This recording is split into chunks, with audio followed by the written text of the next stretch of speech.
Alright, welcome to JT Gatoring. So this is a video that isn't for my normal viewers. This is more for people who are interested in photography, videography, and the camera that I use.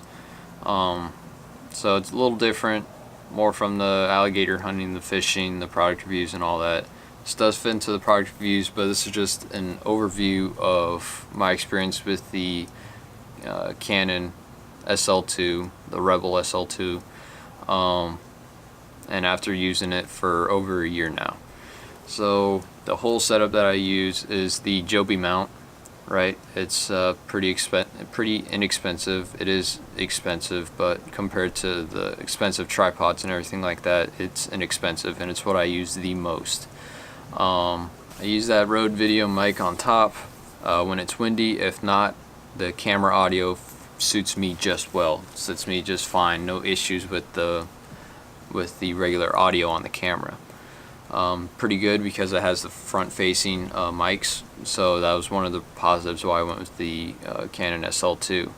The quality of the camera, you see it now, is the 18 to 55 kit lens. That's all I use. I got the 50mm lens, and it's very loud, and you can hear it in the shots and everything. So I think I got a defective one, but it's very loud and it's very slow focusing, so I don't use that lens at all.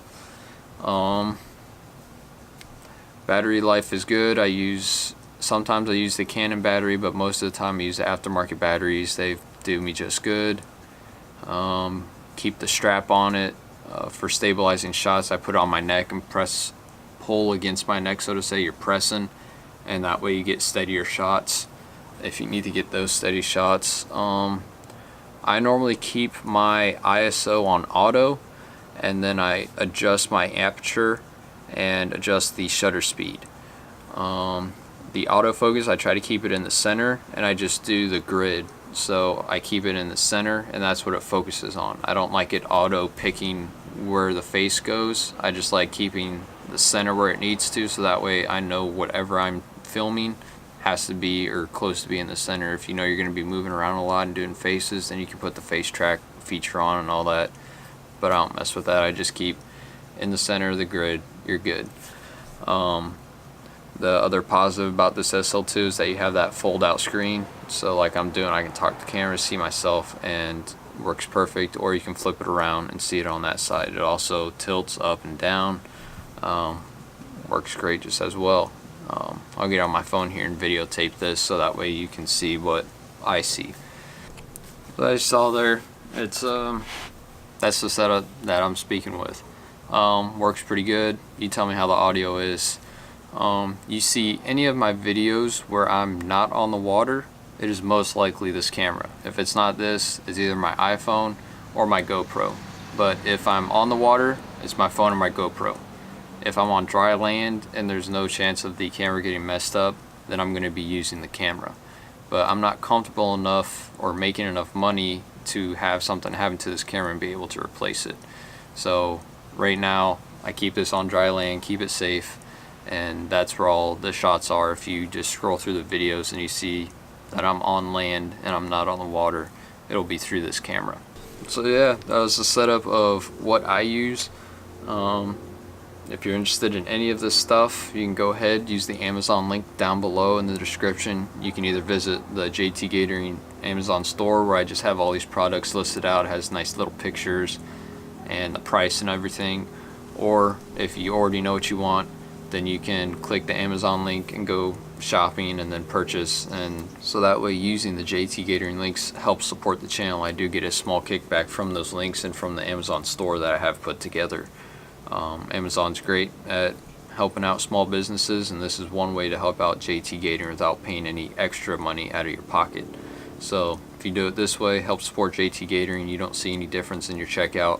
And especially this camera gear being as expensive as it is, I do get a good kickback from that. And it'd be nice to have some backup funds for if this camera does go down or anything like that. When I did purchase this camera, I did get like the extra 3-year warranty plan on it, just as a safety cushion.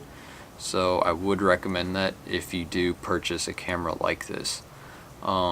Anything different that I would do is probably get the bigger lens. I like this kit lens, the 18 to 55, perfect for majority of what I do, but I also want that longer lens that goes out to the 200 millimeter or something like that, so I can place the camera further back and away so it's safe and I can still get the shot that I need to.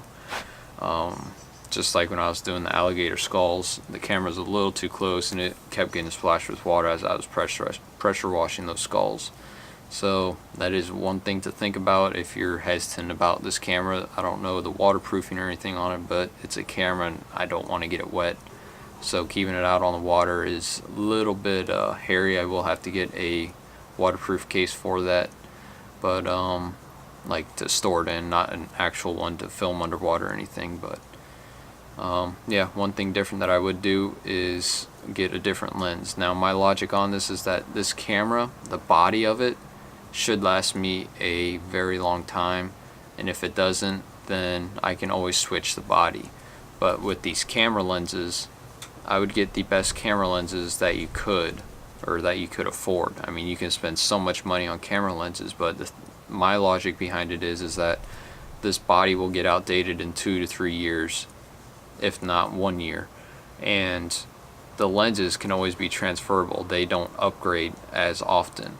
So just buy yourself a good lens, and this camera is absolutely awesome. I love it. It shoots great video, easy autofocus, snap, quick autofocus, and good audio right out of the box. You don't need a micro. I use the Rode Micro because of the wind buffer on it, but you can put your own buffer on the microphones on the camera.